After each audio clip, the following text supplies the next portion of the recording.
Le président de la République ne fait rien dans le pays. Rien dans le pays. Il a bloqué tous les voies qui nous apportent de l'argent. Et c'est accaparé de tout dans le pays. Et on ne peut même pas le dire. Personne ne peut le dire. Car si tu dis quelque chose aujourd'hui, tu es enfermé au cachot. Criette direct, straight. Les temps sont très difficiles dans le pays. Et de plus en plus, les choses deviennent très chères dans le pays. Tout est cher.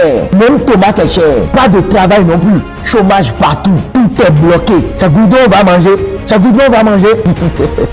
Bien aimé, arrêtez ça. Arrêtez tout ça. Arrêtez de dire tout cela. Si tout se passe comme cela, c'est la faute de qui? C'est la faute du président? C'est la faute des membres du gouvernement? Ou bien c'est la faute des réformes que le président a fait dans le pays? Ou la faute de nous les peuples? Ce n'est la faute à personne. Ni au président, ni aux réformes, ni aux membres du gouvernement. Mes chers amis, si tout cela n'arrivait pas, cela voudrait que la parole de Dieu est fausse. Totalement fausse. Parce que la parole de Dieu l'a déjà prédit depuis des années. Que dans les derniers temps, il y aura des temps difficiles. Dans les derniers temps, il y aura des temps difficiles. Si les choses ne vont pas bien et que tout est difficile aujourd'hui, et les temps sont difficiles, ce n'est pas la faute à nos présidents, mais ce sont les derniers temps. Ce n'est pas la faute du tout à nos présidents, mais ce sont les derniers temps. Nous tendons vers la fin. Matthieu chapitre 24, verset 6 à 15 nous dit: vous entendrez parler de guerre et de bruit de guerre. Une nation s'élèvera contre une nation. Et le verset 10 dit: alors aussi plusieurs succomberont et ils se trahiront les uns les autres.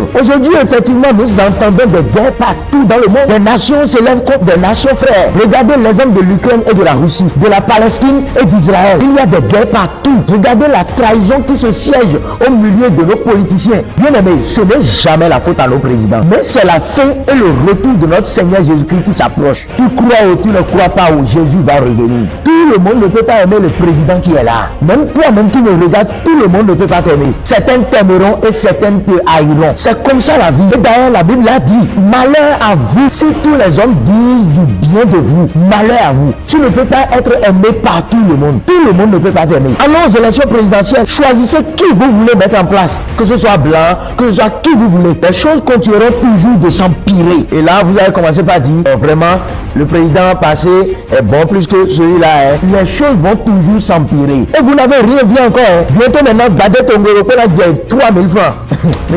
Mon frère et ma soeur, nous tendons vers la fin. Si tu crois que ce monde ne va pas finir, tu mens, tu te trompes. Ce monde va finir. Et que doit-il faire en ces temps difficiles? Donnez seulement votre vie à Jésus. Ne mourrez jamais sans Christ. Parce que dans ces temps difficiles, nous avons des morts partout. Donc tu ne sais pas que si aujourd'hui est ton dernier jour sur terre, donc ne meurs jamais sans Christ. Vivre sa vie sur cette terre sans Christ, c'est un grand risque. Grand risque. Toi qui as déjà donné ta vie à Jésus. La Bible dit dans Matthieu chapitre 24, verset 13: donc celui qui persévérera jusqu'à la fin sera sauvé. Mais celui qui persévère, mon frère, malgré tout, malgré les temps difficiles, tout est cher, rien ne va plus, la mort partout, des accidents partout, la guerre partout, mon frère, persévérez en Christ, persévérez en Christ, n'abandonnez jamais, n'abandonnez jamais. La Bible dit: les lionceaux éprouvent la disette et la faim, mais nous qui cherchons l'Éternel ne serons jamais privés d'aucun bien. Persévère, et que le Seigneur vous bénisse tous. Partagez fort pour permettre à d'autres de comprendre que ce n'est pas la faute à nos présidents, ni aux membres du gouvernement, ni aux réformes. Ciao.